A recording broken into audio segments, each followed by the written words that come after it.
Hi, hello, happy Sabbath and Shabbat Shalom.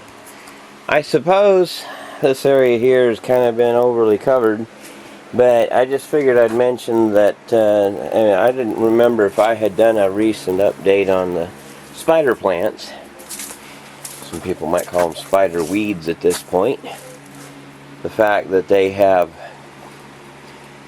really gotten abundant. Eventually I plan on at some point maybe potting some up, putting them up for sale. Literally these were just some break-offs that I didn't want them to die, so I put them in here and they proceeded to propagate. And that's fine with me, absolutely. I'm good with that. I water them now and then. I'm going to get myself another automatic watering system. Again, only this time I've learned I'm going to pot the thing out with lots of silicone to waterproof the circuit, since the gaskets they come with from the factory are not good enough.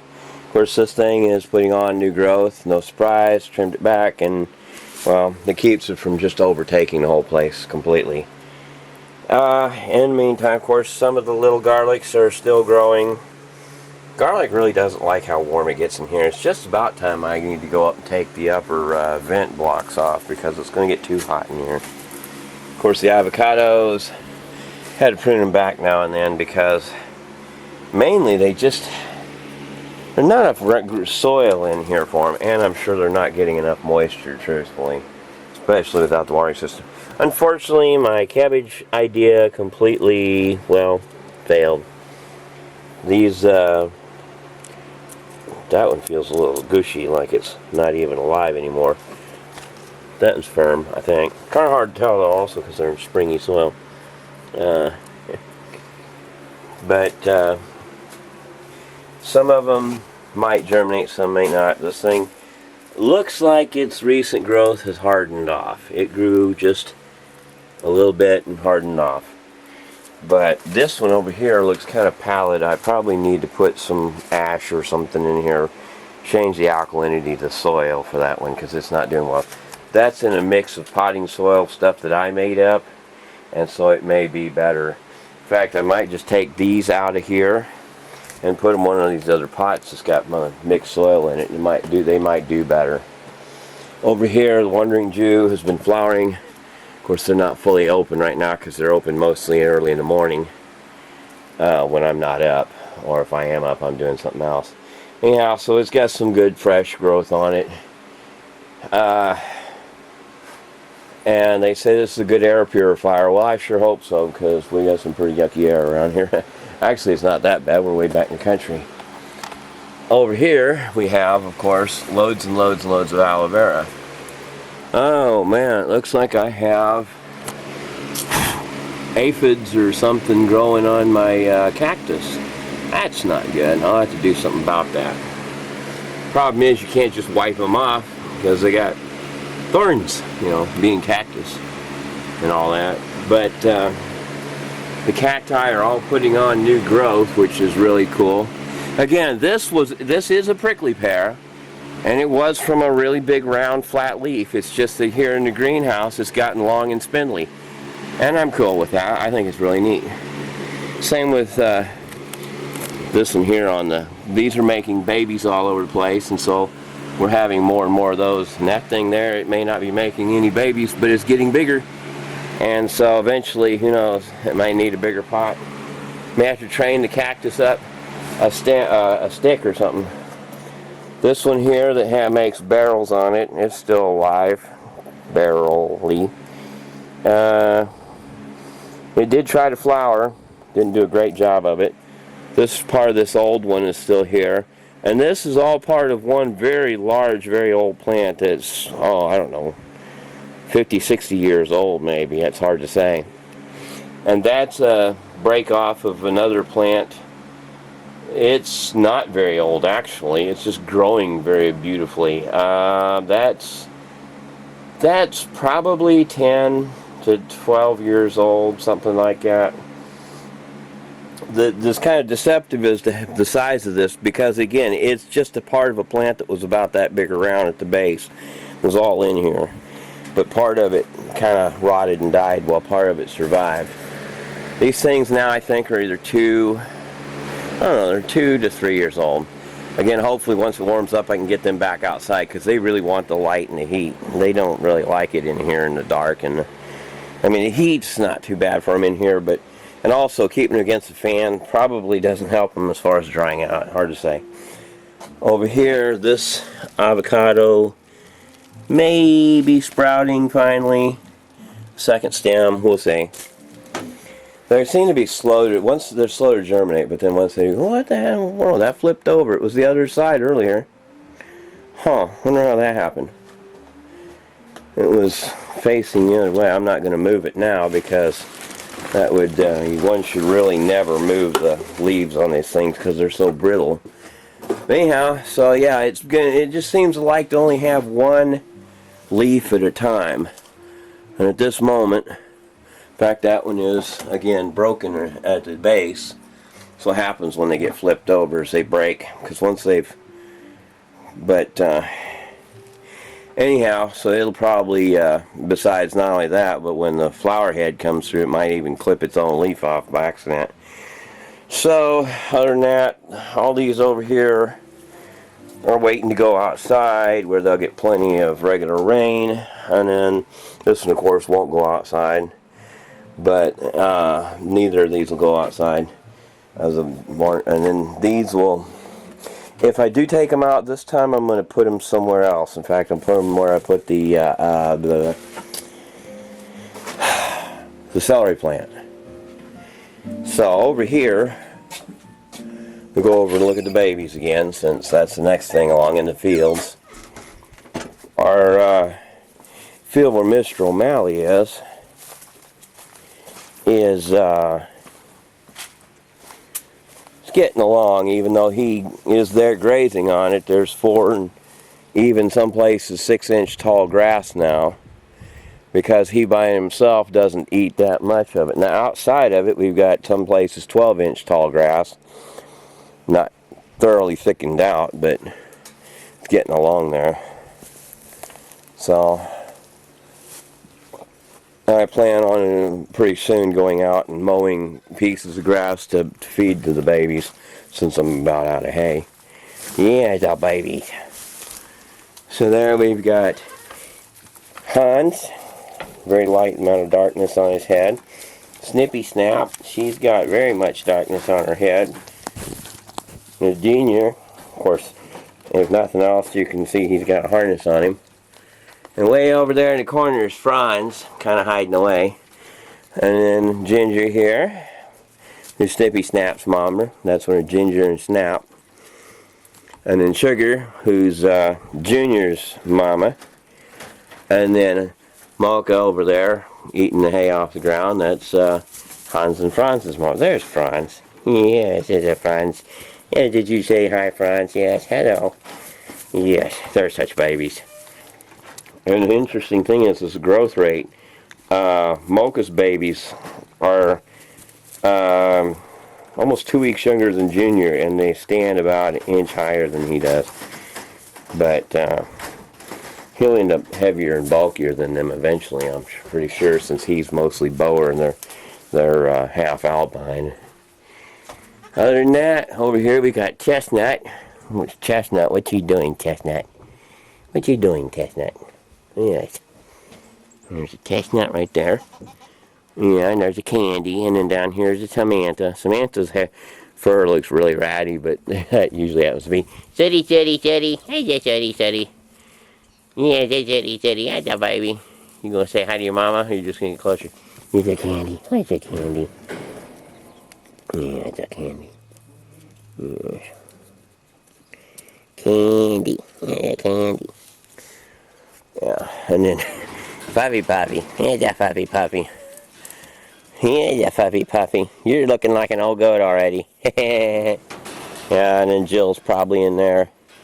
Yeah, Jill and Caroline are lounging back in there, owning the place. Alright, well, again, the field is green, but a lot of the green in this field is broadleaf, spring plants. So, and of course the babies are eating it down pretty regularly. So it's not growing super fast because I got enough of these hungry babies in here keeping it down short. But I threw some hay over on the other side of the well house over there full of seed. Hopefully it'll end up like this stuff here. Okay, the tiger lilies are getting up really good and fast. They've grown about a little over a foot, some of them, and they'll get, like I say, they'll get up to 6-7 feet, maybe even 8 feet, some of them.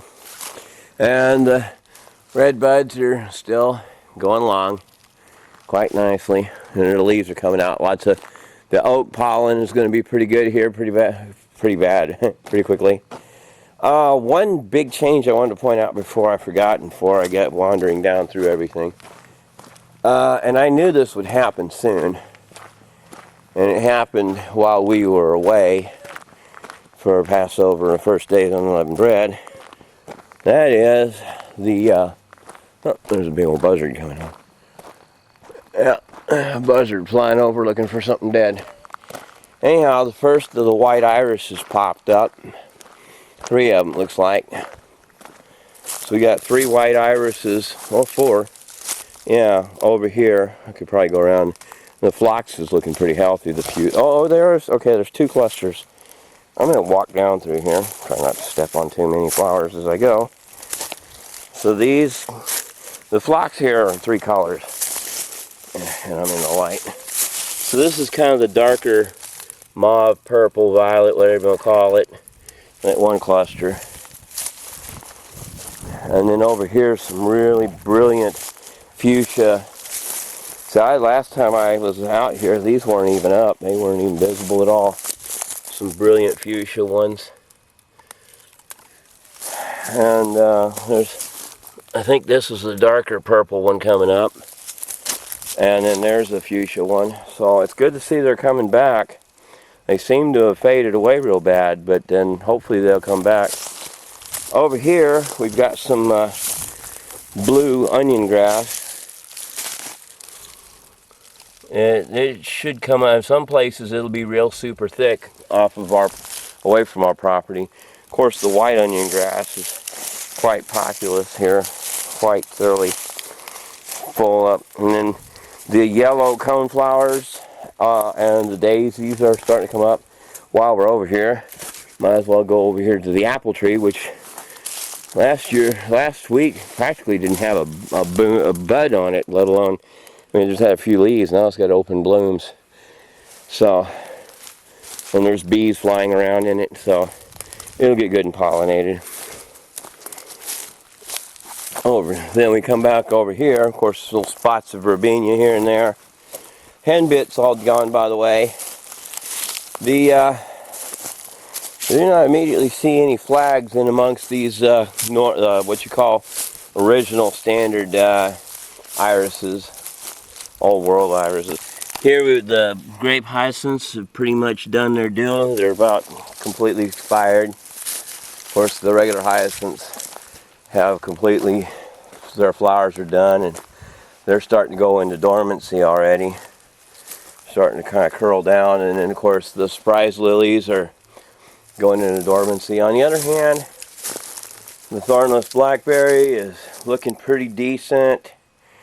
It's opening up. It's looking like it's going to be healthy. Some of my potted ones here, see, this is the end stem, so I'm pretty hopeful that'll root. This is the end stem.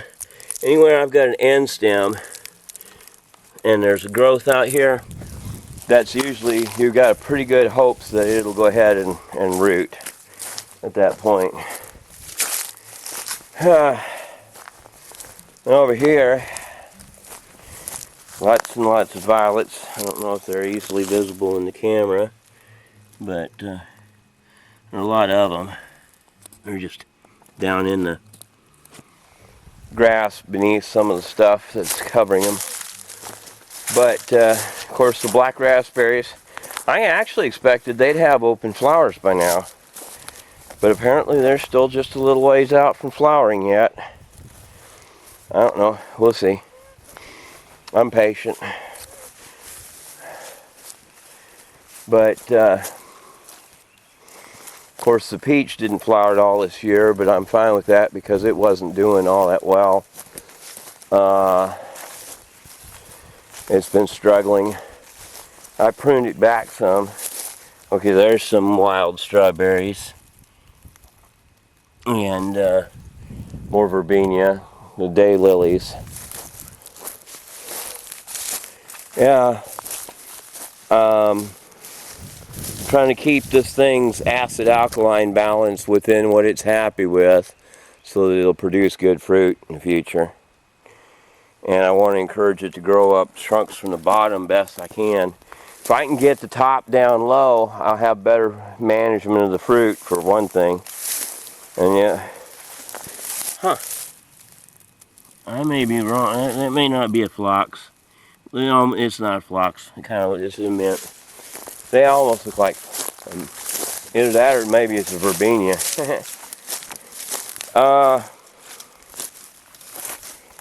Mom says this stuff is called Dusty Miller. It's just, other than having real powdery looking leaves, I don't know that it has anything more special about it than that, because I don't recall ever seeing it actually put on flowers. If it does, then it didn't here. Over here, of course, all of our normal not daisies, daffodils and jonquils and paper whites have all done their thing.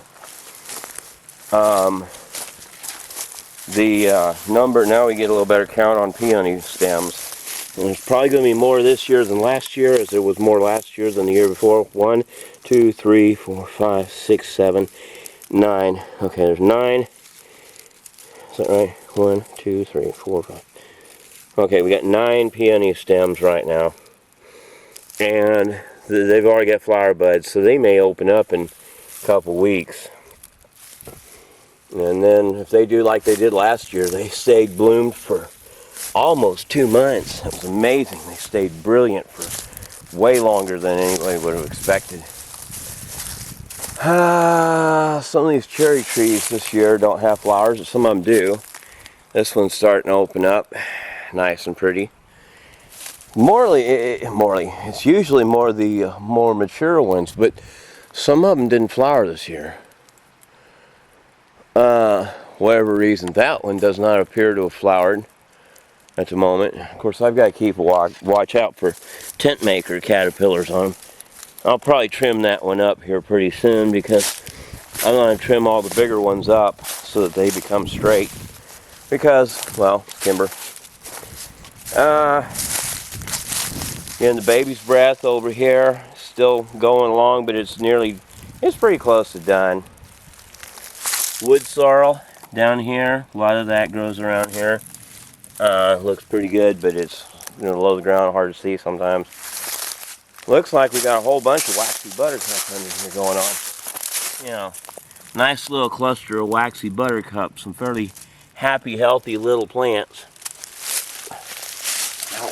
I knew it. I knew if I got underneath. I didn't get too stuck though. There's both thorned and thornless roses right here. The flowers look about the same. The only difference is one's got thorns and one doesn't.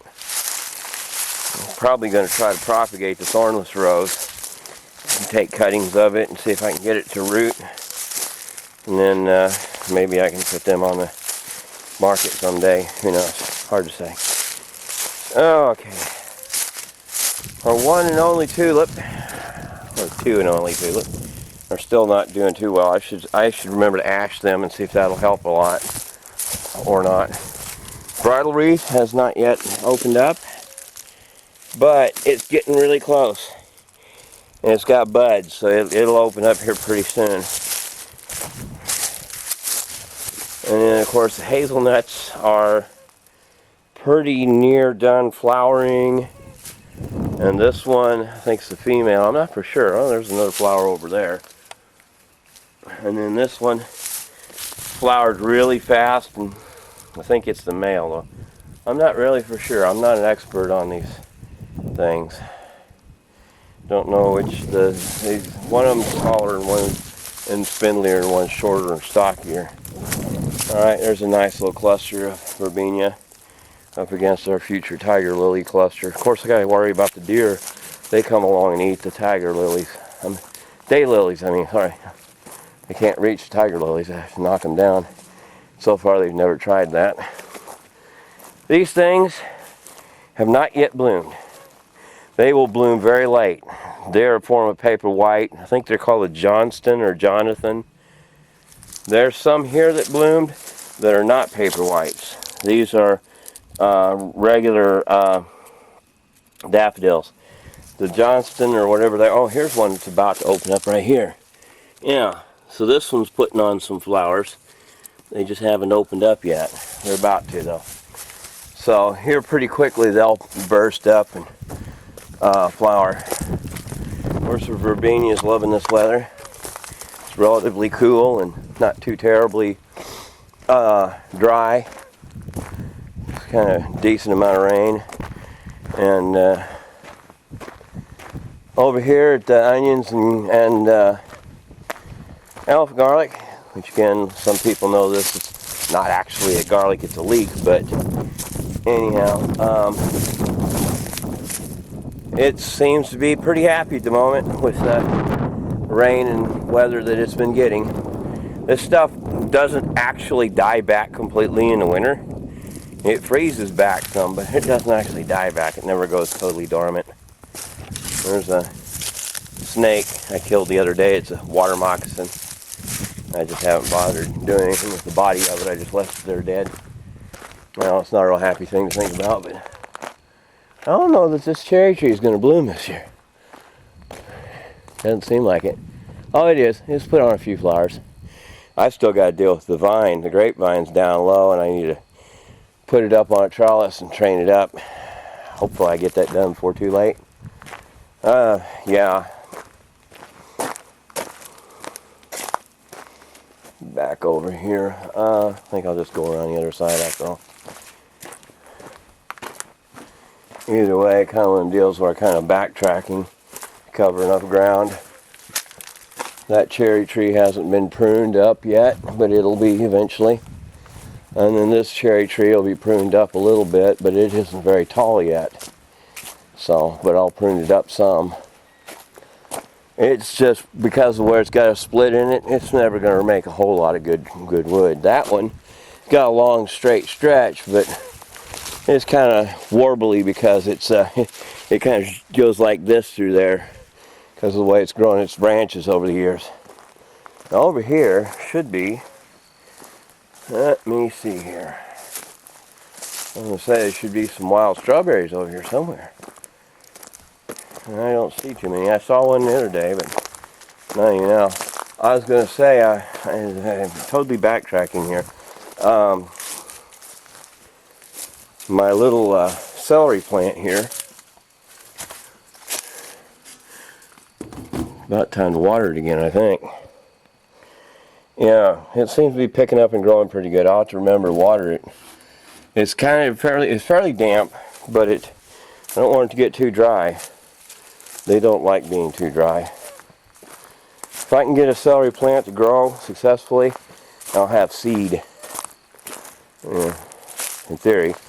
Unless they develop seedless celery plants, in which case, that didn't work. I don't know if they're a determinate or indeterminate plant, but we'll find out eventually. Alright, coming down through here, again, a lot of those white onion flowers and lots of waxy buttercups over through here. Just all along the little roadway here. A little cluster of verbena.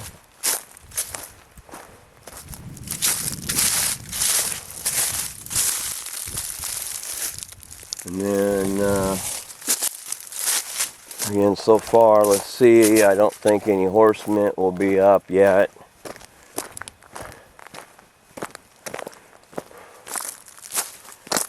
I'm not seeing anything for sure yet. Well, I don't know when horse mint actually starts growing. The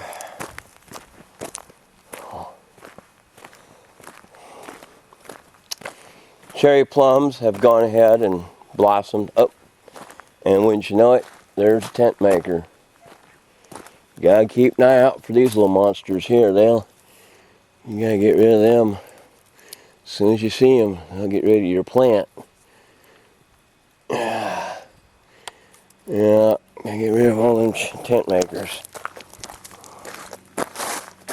Yuck, nasty little things. Devour your plants. I see another one, but it's too high for me to get. I'll have to get it here with a ladder or something. I try not to spray if I can avoid it, but sometimes you got no choice but to spray because it's the only way you can get up there because it's just too high to reach and too flimsy to climb on. You know, and too bad of a place to put a ladder. Up here, the orange cocoons are coming in a little at a time. Apparently they're a perennial and will come back in the same place repeatedly. Now over here too should be a rose that'll come back, I think. If I didn't accidentally kill it. Yeah, it doesn't look in great shape at the moment, so it may not come back. In which case, oh well, you know. Here's the first orange cocoons I saw were these right here, but there'll be more coming up through here. There's one, the same place it was last year, and it's still coming along, which means it'll be bigger as it grows. And then the last and last and last of the daffodils still fading away. The doublets last longer by far. Okay, here's a couple of late jonquils, paper whites, coming in over here. And I can't tell you, the paper whites I think are the thinner ones, and the jonquil ones are the ones that are partly yellow. I'm not an expert on them, but another orange cocoon. These will have, of course, just a very, very symmetrical. You notice they got 3 flowers curling up in front, and 3 flowers kind of a little less curly in the back. Very distinctive though. More white onions. And then, of course, some blue onions. It's called onion grass, but it's a bulbed plant. It's not officially a grass in that sense. Up here, there's a couple orange cocoons that seem to be pretty steadily in here. There's one there. There's one right there.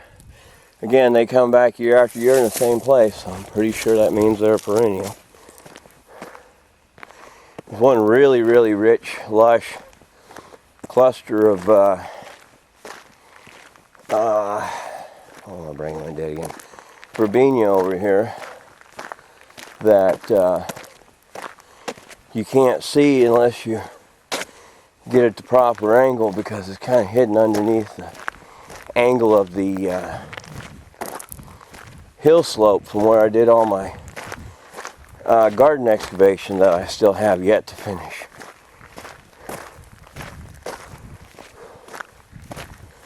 Probably this thing will fill in before I get it dug out at the rate I'm going.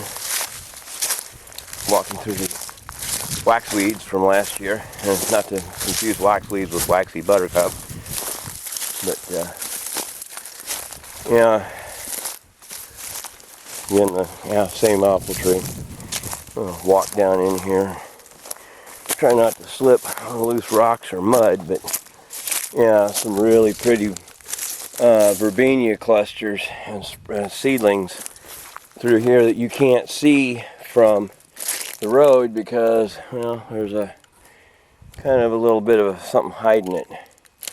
Make a really pretty still shot, I'm sure, if a person had the, hope I'm on the right, I'm not for sure what that's doing. Anyhow, so I think I'm on full zoom out, but anyway, just a really, let me turn this. There you go, there's a whole screen full of ravine. Of course, my hand shakes, so. But at least somebody could screen capture that and maybe use it for a poster or something. I don't know. If I post it like that, there's no trademark or anything on it, so you know, I'm sharing it with anybody that wants to share it because it's just for the love of flowers. It has nothing to do with me making any money. I just do this because I enjoy flowers. Otherwise I wouldn't be out here filming them. I said, there's a really nice batch of orange puccoon. There's 1, 2, 3, 4 upright stems and just loads and loads of blooms. I don't know if I can get them all in the picture uniformly, but yeah, it looks like. Let me see if I get it hang. Yeah, there we go. That should be enough for a person to screen capture, one frame or another. Yeah. I like the idea that people could say, "Oh, look, I found some pretty flowers I'd like to use for a, I don't know, just a wall poster. You know, frame them or use them for one of those memes, a little saying." Something like that. I never do anything like that, but at least if others do, they'll have it there. Because again, oh yeah, I don't know if I mentioned I bought. Yeah, I did.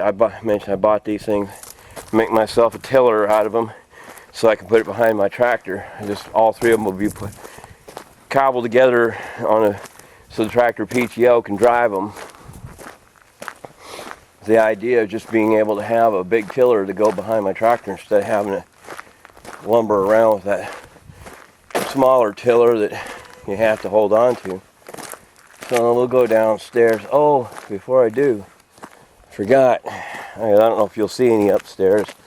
I mean downstairs. There might be, but here I go around. Hey, I get plenty of exercise. Tell you what, if you talk about a Sabbath day journey, I'd be in trouble at that rate, wouldn't I? Because I'll put on a couple miles just going around in circles. But the dogwoods over here, they're not on our property, but they're close enough that you can see them. And they're just one of many that's going to open up. I don't know why I don't see more of them open. This must have just decided to start the year early or something. After all, every one of them's an individual, just like people. So, as such, and then getting winded. It's technically 2 dogwood trees. And in fact, there's a whole cluster of dogwood trees there. It's just the big one in the front is the one that's really doing all the flowering. One in the back, I don't even know if it's alive. I don't know. It might be that the back one is dead. But so there's a blossom on this lower one. And age doesn't have anything to do with it, apparently, because this little bitty one here, it's just a little stick. This is a pink tipped one. I think they had some myth about it doing with the cross, but I'm not into that, so I just say it's got pink tips on it. The big one's got pink tips too. I don't know if they're especially rare or not, but around here most of them don't have pink tips, but those do. And I don't know if there's any other ones around here that do. I just know that those do. But again, it doesn't matter to me because they're just going to be flowers. I treat all flowers alike, pretty much. Yeah, except poison ivy, Johnson grass, a few things like that. Those I kind of have a little bit of displeasure in, due to the simple fact that they are the plants they are. Not to mention, the fact that I don't know that I've actually ever seen a poison ivy plant even flower before. Boy, I'd hate to breathe in that pollen. That'd mess you up, I'd think. Yeah, poison ivy itself is rough stuff. Of course, the crepe myrtle hasn't begun to open up yet. I expect it will eventually. Maybe this year I'll start to get an idea. and it may not be on a set time, it may be random every year. There's a bunch of irises through here, and there've been a bunch of iris back there for years, but I've never seen them flower. Not since the trees grew in. Just off the road here. I'm sure people don't want to drive over a clunker like that. Scratch and patch just has a terrible ability to ruin more roads than they repair. You know, they're pretty lame at their job, to put it lightly.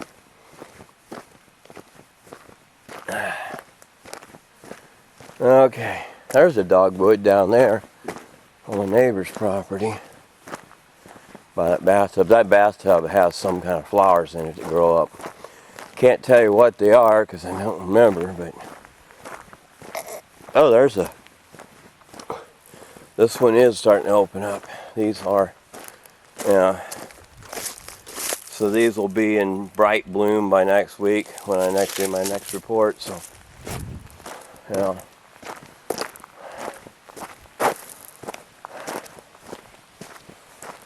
Yeah, this dogwood over here. I don't want to go too far over here because it is their property, and oh, I'm pretty sure they wouldn't have it fit me over here picturing flowers. I just kind of like to respect people's property boundaries. But anyhow, so yeah, there's it's got pink tips too. All right. In fact, they're darker than the ones over there. All right, so that one's got pink tips too. I may have a bunch of them around here. Oh well, that's cool. Yeah, so the rose hasn't blossomed yet over here. It will though, at some point.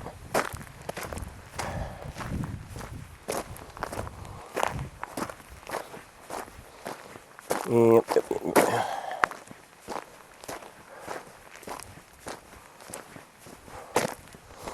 This, in fact, as far as differences, the verbena all opens up randomly. It takes months for it to all open up. It takes months for it to all die off because of a new colony of verbena popping up. It's probably the most numerically populous flower for most of the year. Although in the spring, these white onion flowers are one of the most numerically populous flowers in the spring. They're just all over the land. I mean, I would say 2/3 of the land, or nearly over half of the land, has these white onion flowers on them. So they're pretty popular. These right here, these leaves right here, are wild poppy. They'll be up eventually. And then there's another plant over there that almost looks like it's got the same leaf. It's a different flowering plant. It's not part of the poppy family. So it's interesting to study these plants as they show up and identify them separately one from another. I don't know when the watercress will flower, but it will flower. Just teeny little white flowers. But yeah, I don't see any signs of the watercress blooming yet. But it's in there, doing its thing. It's its own way. Again, more yellow coneflowers. The yellow coneflowers are really prolific around here. There's a wild lettuce. It's going to be up pretty soon. Them things will get up good and tall. Of course, I got to watch out so the deer don't eat them. It's kind of hard to keep the deer from eating them, though. You got to be everywhere all the time. Seems the only way you can stop it is spray them with a spray that you wouldn't want to eat yourself. You know, bug spray. So it's kind of like, yeah. How do you keep them off them and still keep them ahead of them? Yeah. I don't know. Most people wouldn't think that because they consider a weed. But wild lettuce is lettuce. Incredible. More verbena. More like giant mint that grows down here that has this really dull, inconsequential looking little yellow, rusty red colored flowers the bees love so much. That's a form of mint, but I don't think it's one that has any savoriness to it. Nope. Doesn't smell like anything. It's a mint, but it has no fragrance of any kind. Either that or with my condition I can't smell it. But it seems that I've had it before around in, before I had the scandemic, and it pretty much didn't have any scent then either. And of course the elderberries, if the deer don't eat them, the elderberries will put on flowers and fruit. They've been struggling a long time. Oh, okay, here's yellow. This is golden wood sorrel. You saw the other wood sorrel, the purple wood sorrel. This is golden wood sorrel.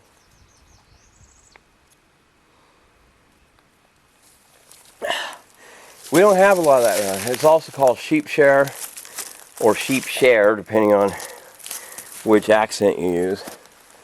They're all considered shamrock. They're all actually part of the clover family, technically.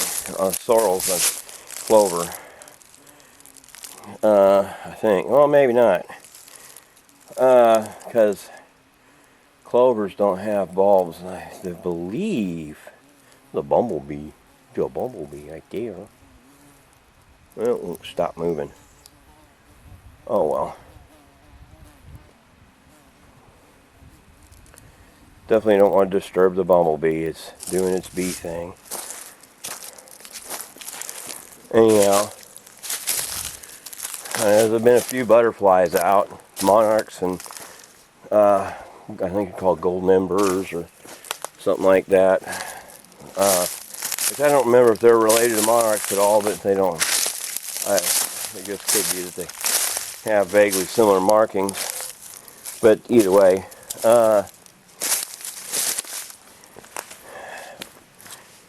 there, and then there's the orange ones that look kind of like monarchs. There's one, I think, I guess. Only thing is, I don't know. Now, monarchs do come up here, though. We do have actual milkweed and dog's bane up here. I don't know if they eat dog's bane. It's way more poisonous than milkweed, although I don't know if it's the same thing. You know, here goes my poke salad getting along, looking pretty good, but it's a little ways before it's time to pick it. Some people try to pick it too young and they don't get much out of it. I pick it about a foot tall or so, maybe a little taller.